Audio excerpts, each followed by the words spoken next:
മുഖ്യമായും രണ്ട് ദൗത്യങ്ങളാണ് സോളിഡാരിറ്റിക്ക് കേരളീയ സമൂഹത്തിൽ നിർവഹിക്കാനുള്ളത്.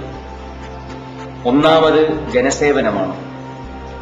രണ്ടാമത്തേത് സംസ്ഥാനത്തും രാജ്യത്തും ലോകത്തും നടന്നുകൊണ്ടിരിക്കുന്ന സംഭവങ്ങളെ സംബന്ധിച്ച് പഠിക്കുകയും ബഹുജനങ്ങളുടെ താൽപര്യത്തിന് അനുകൂലമായി അഭിപ്രായങ്ങൾ രൂപീകരിക്കുകയും ഇടപെടേണ്ടിടത്ത് ഇടപെടുകയും സമരപോരാട്ടങ്ങൾ സംഘടിപ്പിക്കേണ്ടിടത്ത് സമരപോരാട്ടങ്ങൾ സംഘടിപ്പിക്കുകയും ചെയ്യുക എന്നുള്ളതാണ്.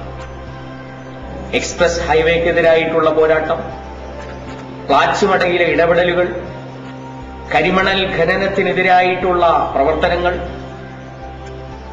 സാമുദായിക ധ്രുവീകരണത്തിലേക്ക് വഴുതിക്കൊണ്ടിരുന്ന കേരളീയ സമൂഹത്തെ അതിൽ നിന്ന് രക്ഷിച്ചെടുക്കുവാനുള്ള പരിശ്രമങ്ങൾ, മുതലാളിത്തം വലിച്ചെറിയുവാനുള്ള പ്രചാരണ പരിപാടികൾ തുടങ്ങി ഏതേതൊക്കെ മേഖലകളിലും മണ്ഡലങ്ങളിലുമാണോ സോളിഡാരിറ്റി കൈവച്ചത് അവിടങ്ങളിലെല്ലാം വിജയം നേടിയെടുക്കുവാൻ സോളിഡാരിറ്റിക്ക് സാധ്യമായി.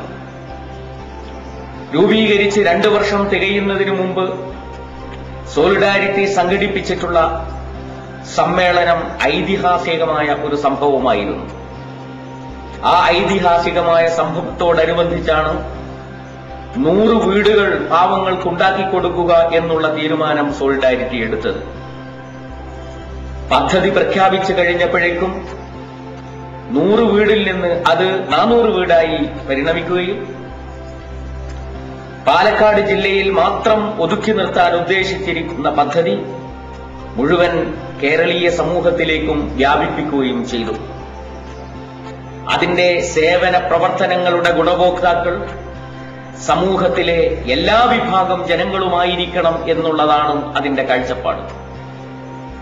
ജാതിയോ മതമോ വ്യത്യാസമില്ലാതെ, പട്ടണമോ ഗ്രാമമോ വ്യത്യാസമില്ലാതെ, ഏതെങ്കിലും തരത്തിലുള്ള വിഭാഗീയതകളില്ലാതെ മുഴുവൻ വിഭാഗങ്ങൾക്കും ഉപകാരം ലഭിക്കുന്ന വിധത്തിൽ സേവന പ്രവർത്തനങ്ങൾ സംഘടിപ്പിക്കണമെന്നാണ് ജമാഅത്തെ ഇസ്ലാമി ആഗ്രഹിക്കുന്നത്.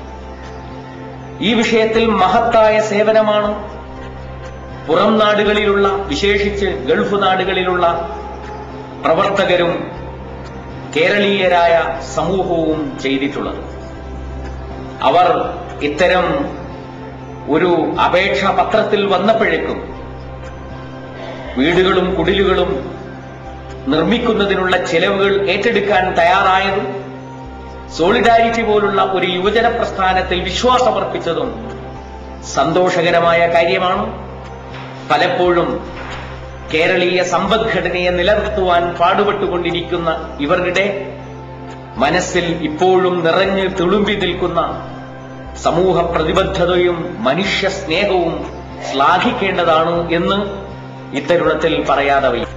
നാട്ടുകാരായ ആളുകളുടെ സഹകരണം ഉണ്ടാകുന്നുവെങ്കിൽ ഈ പദ്ധതി വികസിപ്പിക്കുവാനും വരും വർഷങ്ങളിൽ വളരെ വ്യാപകമായ രൂപത്തിൽ ഇത് നടത്തുവാനും കേരളീയ സമൂഹത്തിന് പുതിയ കാഴ്ചപ്പാടുകൾ നൽകുവാനും സാധ്യമാകും എന്ന് നാം വിചാരിക്കുന്നു. ഇത്തരം സംരംഭങ്ങൾക്കും പോരാട്ടങ്ങൾക്കും സാമൂഹ്യ സേവന പ്രവർത്തനങ്ങൾക്കും എല്ലാ വിഭാഗം ജനങ്ങളുടെയും പിന്തുണയുണ്ടാകുമെന്ന് പ്രതീക്ഷിക്കുന്നു. പടച്ചവൻ അനുഗ്രഹിക്കുമാറാകട്ടെ.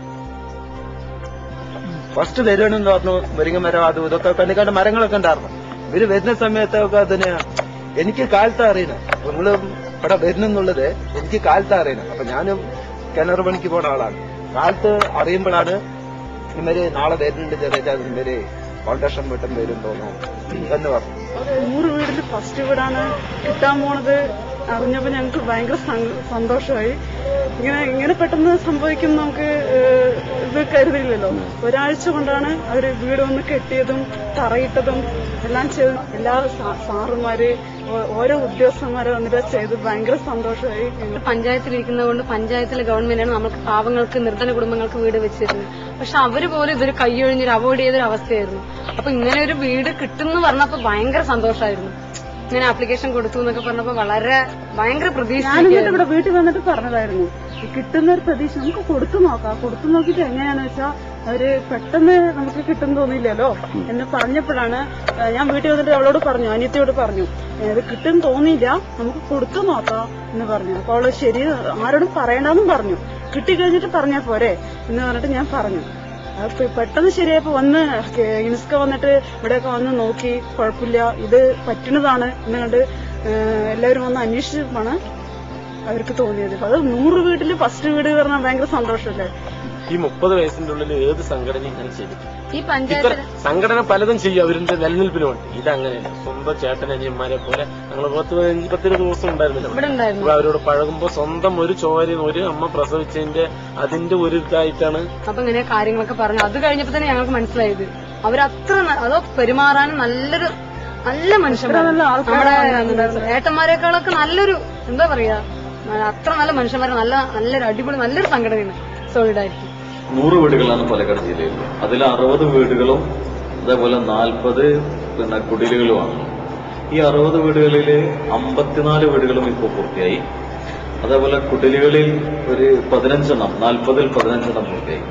നിങ്ങൾ കുടിലുകൾ ഇപ്പോൾ ഫോക്കസ് ചെയ്യാതെ വീടുകളുടെ നിർമ്മാണത്തിലാണ് ഫോക്കസ് ചെയ്തുകൊണ്ടിരിക്കുന്നത്. വളരെ അടിയന്തരമായിട്ടുള്ള ചില കുടിലുകൾ മാത്രം അതിന്റെ ആദ്യഘട്ടം എന്ന നിലയ്ക്ക് ഇപ്പോൾ ചെയ്തുകൊണ്ടിരിക്കുന്നത്.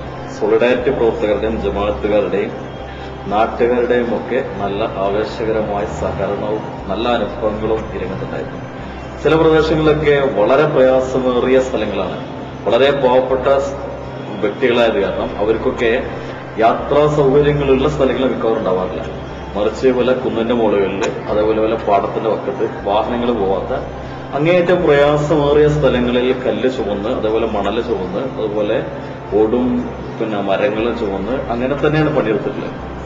ഒരു പ്രദേശത്തൊക്കെ വലിയൊരു കുന്നിന്റെ മുകളിൽ ജീപ്പോ അല്ലെങ്കിൽ ലോറിയോ ഒന്നും ചെല്ലാൻ കഴിയാത്ത ദൂരത്തിൽ ഒറ്റപ്പാലം ഏരിയയിൽ പത്തംകുളം പോലെയുള്ള സ്ഥലങ്ങളിലൊക്കെ അങ്ങേയറ്റം പ്രയാസത്തോടു കൂടിയിട്ടാണ് അർത്ഥത്തിൽ പണി പൂർത്തിയായിട്ടുള്ളത്.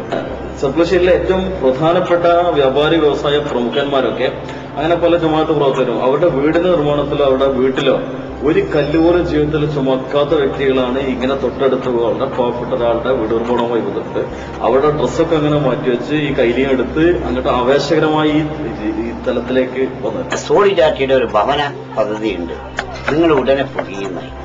ഉടനെ ഞാൻ അന്ന് തന്നെ ഇയാൾ പറഞ്ഞ ഉടനെ ട്രാൻസ്പോർട്ട് സ്റ്റാൻഡിന്റെ മുകളിലുണ്ടല്ലോ ആ ഓഫീസ്, സോളിഡാരിറ്റിയുടെ ഓഫീസ് ഉണ്ടല്ലോ, അന്ന് അവിടെ എത്തി. ഞങ്ങളത് കഴിയുന്നത് നോക്കട്ടെ, നിങ്ങളൊരു അപ്ലിക്കേഷൻ തരികയും പറഞ്ഞു. അത് ഞാൻ ഉടനെ എത്തിച്ചു.